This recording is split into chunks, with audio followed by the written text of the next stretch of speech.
Olá, meus queridos, sejam todos bem-vindos ao programa da EBD em Casa, a escola feita para você. Cristianismo acima de tudo e Deus acima de todos. Para você que está pela primeira vez conectado no nosso canal da EBD em Casa, eu te peço que dê o seu joinha, se inscreva no canal e compartilhe o vídeo para as pessoas que você conhece. Desde já te peço que pegue a sua caneta, o seu bloco de anotação, a sua revista, a sua Bíblia e vamos para o comentário da lição de número 6, que tem por título O Avivamento no Ministério de Pedro. O nosso textual está em Atos, capítulo 2 e versículo 14, e a leitura bíblica em classe está em Atos, capítulo 2, versículo 14 ao 24. O nosso comentarista ele divide a lição em 3 tópicos principais. O primeiro, Pedro antes do Pentecoste. O segundo, Pedro após o Pentecoste, ou depois do Pentecoste. E o último, a igreja de hoje e o avivamento do Pentecoste. Na nossa introdução da nossa lição, nós temos aqui, que nessa lição nós veremos o protagonismo do apóstolo Pedro, um dos mais destacados discípulos de Jesus Cristo, em 2 momentos de sua vida. Primeiro, antes de ser batizado no Espírito Santo, apresenta-se como um homem impulsivo, voluntarioso e espiritualmente débil. Foi transformado em um homem cheio de unção e revestido do poder do alto.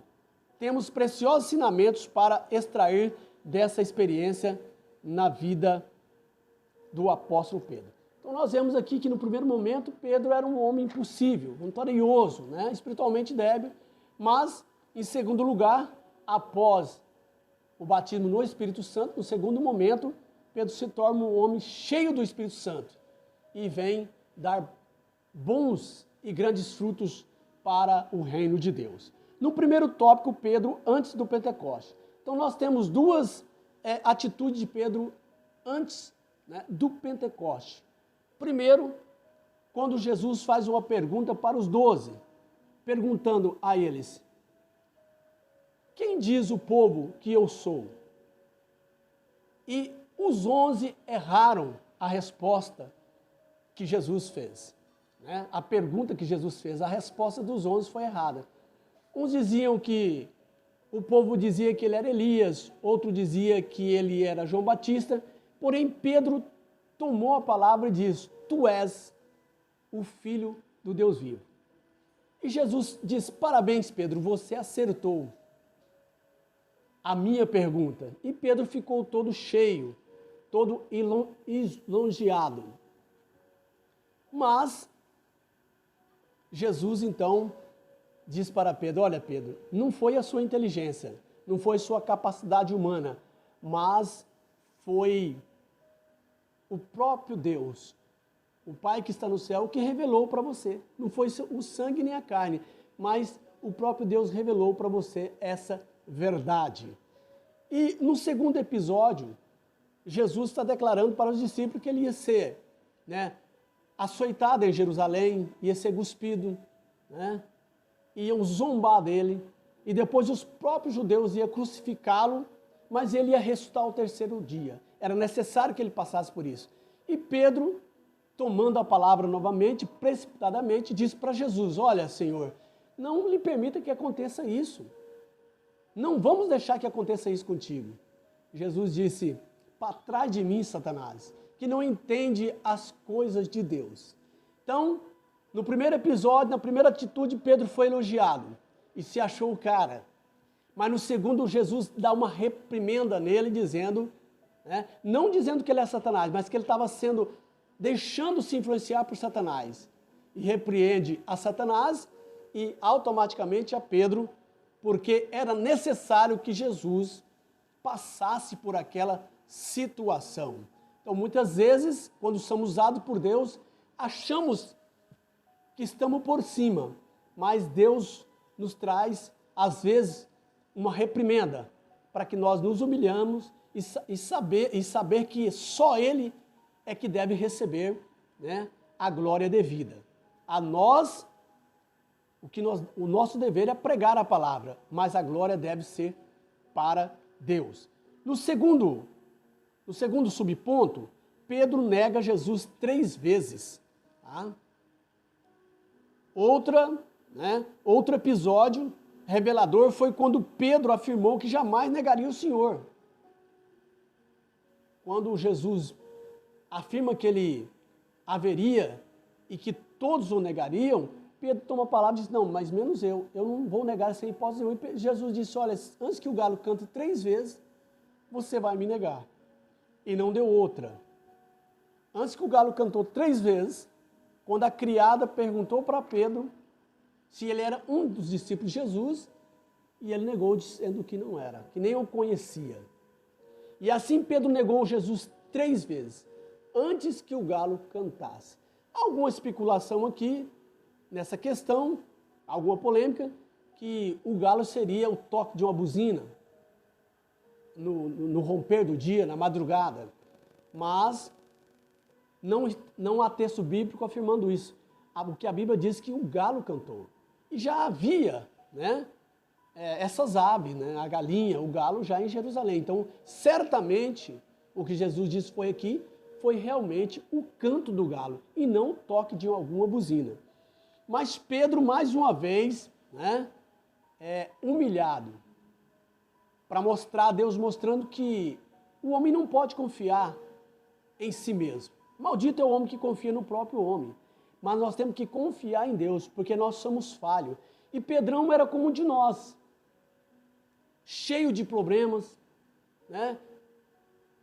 que precisavam ser resolvidos. E isso só seria resolvido quando houvesse a verdadeira conversão e ele fosse revestido do poder do Espírito Santo de Deus. Avançando para o nosso segundo tópico, Pedro após o Pentecoste. Então nós vamos ver agora, nós vimos o antes, agora vamos ver o depois. Pedro batizado no Espírito Santo.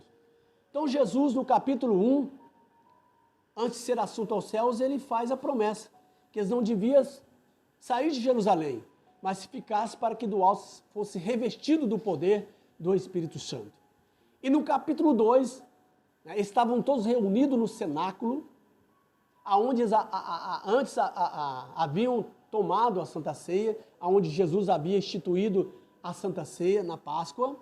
Estavam todos reunidos, orando, 120, juntamente com ele, os 12. E após 10 dias, a promessa, após Jesus ser assunto aos céus, a promessa que ele prometeu, passou-se 10 dias, um intervalo que se dava entre o Pentecoste e a Páscoa, e então veio como um vento, Os discípulos estavam faltando vento. Vento aqui significa pneuma no grego, que simboliza o Espírito Santo de Deus. Após 10 dias da promessa do capítulo 1, no capítulo 2, então, o Espírito Santo vem como um vento veemente, enche toda a casa, e foram vistos línguas sobre cada um deles, língua de fogo, e foram cheios, falavam em outras línguas. E a multidão, vendo isso, assustaram e começaram a perguntar, o que vem a ser isto? Porque estão falando, não sendo do nosso país, estão falando porque ali havia pessoas de todos os outros países daquele mundo de então, de todas as outras regiões, com língua diferente, e eles vinham para a festa em Jerusalém, e eles ouviam falar que eles vão falar nas suas próprias línguas. E eles admiraram e começaram a dizer, o que vem a ser isso? E outro dizia, estão bêbados. Mas Pedro, tomando a palavra, cheio do Espírito Santo, já transformado pelo poder de Deus, ele toma a palavra e diz, olha, nós não estamos cheios, não estamos bêbados, mas isso é para cumprir o que foi dito por Joel no capítulo 2, versículo 28 e 29, que Deus nos últimos dias derramaria do seu Espírito sobre todas as carnes, e seus filhos e as suas filhas profetizariam, os velhos teriam sonhos, e os mancebos visões. E também derramaria sobre os servos e servas do meu Espírito, eu derramarei sobre os servos e servas. Está cumprindo nesse dia, não estamos bêbados, mas isso é promessa de Deus. e foi cumprido essa promessa, e Pedro fez uma pregação tão poderosa. Antes, um homem sanguíneo, voluntarioso, precipitado, mas agora transformado, cheio do poder de Deus, batizado com o Espírito Santo, agora cheio de sabedoria de Deus, ele faz uma pregação, 3.000 almas se convertem. E aquele povo perguntou para Pedro: o que nós devemos fazer para ser salvo? E Pedro então responde para ele: convertei-vos, arrependei-vos e convertei-vos, para que seja apagado os vossos pecados e venha um tempo do refrigério da vossa alma. Capítulo 3, versículo 19, se não estou equivocado. E aquele povo aceitou a Jesus, e através da pregação de Pedro, eles foram batizados naquele dia 3.000 almas. O segundo episódio, né, no segundo tópico, nós vemos Pedro e a cura do coxo. Quando Pedro e João vai entrando no templo para orar, apresentam um coxo pedindo esmola. E Pedro diz: olha, eu não tenho ouro nem prata. Não que Pedro não tivesse dinheiro, mas ele estava dizendo: olha, eu não tenho condições, né, de dar uma vida boa para você não pedir mais esmola, de deixar você rico e você não necessitar mais de vir aqui. Mas eu tenho algo muito mais superior do que isso. Eu tenho a unção, eu tenho o poder de Deus na minha vida, e o que eu tenho eu vou te dar. Que você seja curado em nome do Senhor Jesus. Agora você não vai mais precisar, como Pedro estivesse dizendo, você não vai precisar mais de estar pedindo esmola, mas você vai trabalhar com suas próprias mãos e andar com as suas próprias pernas. E na mesma hora aquele coxo, melhor dizendo, foi curado.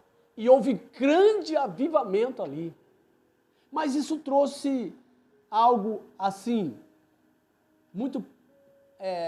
trouxe um prejuízo à vista dos homens para Pedro. Ele foi chamado, foi preso, né?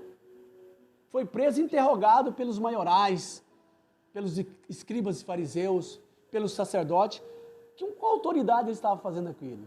E Pedro, tomando a palavra, prega para eles: o Jesus que vocês crucificaste, que vocês mataste, é no nome dele que nós pregamos e fazemos essas grandes maravilhas. E ficaram todo mundo, né, surpreso. E eles foram soltos, e Pedro, regozijando, mas João continuou a pregar a palavra, porque ele estava cheio do Espírito Santo.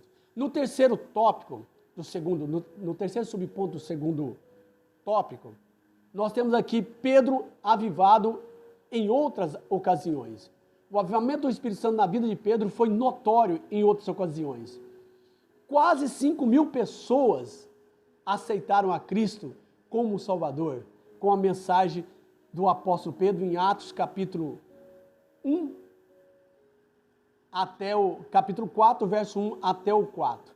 Olha a repercussão do batismo do Espírito Santo. Então Pedro antes era um homem tímido, um homem voluntarioso, né, sanguíneo, apressado, mas após o batismo com o Espírito Santo, agora um homem cheio de sabedoria, aonde pregou e 3.000 almas se converteu. Não parou aí, Pedro certamente continuou pregando, lógico, temos evidências em Atos Apóstolos, os milagres, né, os prodígios feitos através de Jesus na vida de Pedro, e ele se tornou um grande homem na presença de Deus após o batismo com o Espírito Santo de Deus. Então é assim, irmão, nós precisamos desse avivamento do batismo, né? Embora os sensacionistas dizem que o batismo foi só ali no Pentecoste, em Atos, e depois cessou. Mas nós somos continuistas, nós cremos que até nos nossos dias, nós, através do Espírito Santo, do batismo com o Espírito Santo, somos avivados a pregar a palavra de Deus. Então temos aqui, né, Pedro antes e Pedro depois. Antes do batismo e depois do batismo, nós vemos aqui Pedro sendo usado tremendamente por Deus. Avançando para o terceiro e último tópico, a igreja de hoje e o avivamento do Pentecoste. a igreja atual e o Pentecoste. Indubitavelmente, meus queridos, a igreja do Senhor está vivendo os seus últimos dias na face da terra. Sem dúvida. Todos os sintomas nos levam a crer que Jesus breve vem. Isso é evidente.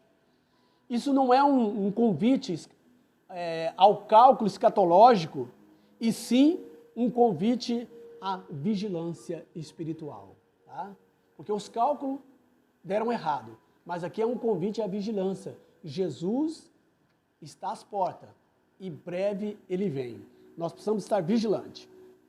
Indubitavelmente, a igreja do Senhor Jesus está vivendo os seus últimos dias na face da terra. E nessas últimas horas surge um questionamento. Tá? Qual seria a maior necessidade da igreja? Sem dúvida, eu e você responderíamos, né? Que a maior necessidade da igreja hoje, no século XXI, é um avivamento. O fato de precisarmos de um avivamento não significa que a igreja está morta. Não. A igreja do Senhor Jesus está viva como nunca. Mas há uma diferença entre ressuscitar e avivar. Tá? Então nós vamos ver aqui que ressuscitar é pegar uma pessoa morta e ressuscitá-la. E avivar é pegar uma pessoa viva e torná-la mais viva ainda. Isso é avivamento. Então a igreja não está morta, ela está viva, mas ela precisa de ficar mais avivada, né? Mais dinâmica, cheia do poder de Deus. E isso necessita de um avivamento que aconteceu nos Atos dos Apóstolos no século XXI. Porque nós vemos que a igreja está realmente em situações que precisa de um grande avivamento. Em Atos 2 temos um verdadeiro avivamento em qual, ou seja, esse verdadeiro avivamento não é qualquer apoteose, não. Né? Que pareça com Atos, pode ser qualquer, precisa de ser um avivamento semelhante ao avivamento do Atos capítulo 2. Tá? Qualquer outra coisa que não caracteriza Ato 2, que não seja as características de Ato 2, pode ser qualquer outra coisa, menos avivamento. Tá? Pode ser entretenimento, movimento, mas não é avivamento. Então, o avivamento ele precisa ter as características de Atos capítulo 2, do verso 1 em diante.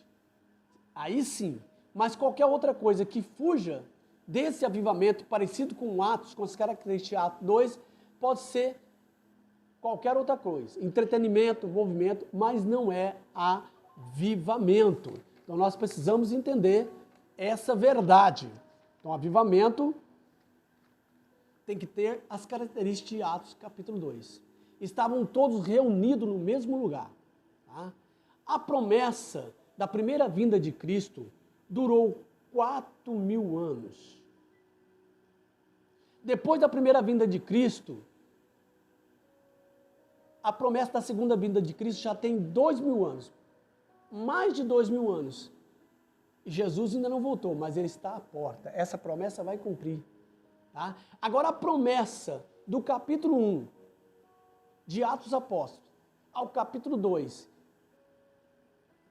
a promessa do batismo do Espírito Santo demorou 10 dias. Então tem promessa que Deus faz para a igreja que demora anos e anos, mas tem promessa que cumpre-se rápido. Foi a questão do batismo no Espírito Santo. Jesus prometeu no capítulo 1 e no capítulo 2, após 10 dias, a promessa foi cumprida. Então eu acredito que em breve haverá um grande avivamento. Antes do arrebatamento da igreja, nesse século XXI, vai se cumprir o maior avivamento de todos os tempos, semelhante ao Atos dos Apóstolos. Porque Atos dos Apóstolos deixaria de ser Atos dos Apóstolos se não fosse o ato do Espírito Santo. Tudo o que aconteceu na vida dos apóstolos foi por causa do ato do Espírito Santo. Sem o Espírito Santo, os apóstolos não teriam se movido, não teria essas atitudes que estiveram em Atos dos Apóstolos, tá? Se não fosse através do poder do Espírito Santo. Então hoje, a promessa de um grande avivamento está muito perto. E eu creio que vai ser poucos dias para que aconteça esse avivamento na vida da igreja antes do arrebatamento. Para que a igreja seja avivada e pregue a palavra com poder e com unção e as almas se rendam aos pés de Jesus. E sim, logo após esse grande avivamento, então a igreja vai subir arrebatada. Porque através, a igreja tem que estar avivada, cheia do Espírito Santo, porque nós dependemos dele para ser arrebatado. E eu acredito que poucos dias, não vai ser muitos anos, a igreja vai acontecer esse grande avivamento na igreja de Cristo aqui na terra. Então a igreja não está morta, ela está viva. Mas o Espírito Santo vai pegar ela e tornar mais viva, para que as almas se rendam ao Senhor e logo após nós sermos arrebatados para a glória, para encontrar com Cristo Jesus, nosso Senhor. Tá? Então nós temos esse verdadeiro avivamento que Jesus trouxe apenas em 10 dias. A promessa no primeiro e cumpre no segundo, após 10 dias da assunção de Jesus aos céus. E para encerrar a nossa lição, nós vamos aqui fazer a conclusão da nossa lição. A nossa conclusão da lição de número 6. Vamos concluir para nós encerrarmos essa lição maravilhosa. Diante dos inimigos do Evangelho de Cristo e da morte, o testemunho de Estevão nos mostra que Deus concede graça, força e equilíbrio emocional para os crentes espiritualmente avivados. Que o Senhor nos ajude a glorificá-lo no meio das lutas da vida. A exemplo do primeiro mártir da igreja antiga, não negamos a Cristo. Então vemos Estevão avivado, após o Pentecostes, cheio do poder de Deus, sendo apedrejado. Mesmo assim ele perdoou os seus algozes e foi recebido no céu o seu Espírito, porque ele viu os céus abertos e Jesus à destra do Deus Pai. Que nós sejamos avivados nesses últimos dias, para que nós vejamos a glória de Deus e pregamos com ousadia a palavra e sejamos testemunho de Cristo nesses últimos dias que antecede a volta de Cristo, o arrebatamento da igreja. Que Deus abençoe a sua vida, meu querido. Até a próxima lição. Bye, bye. Um beijão no seu coração.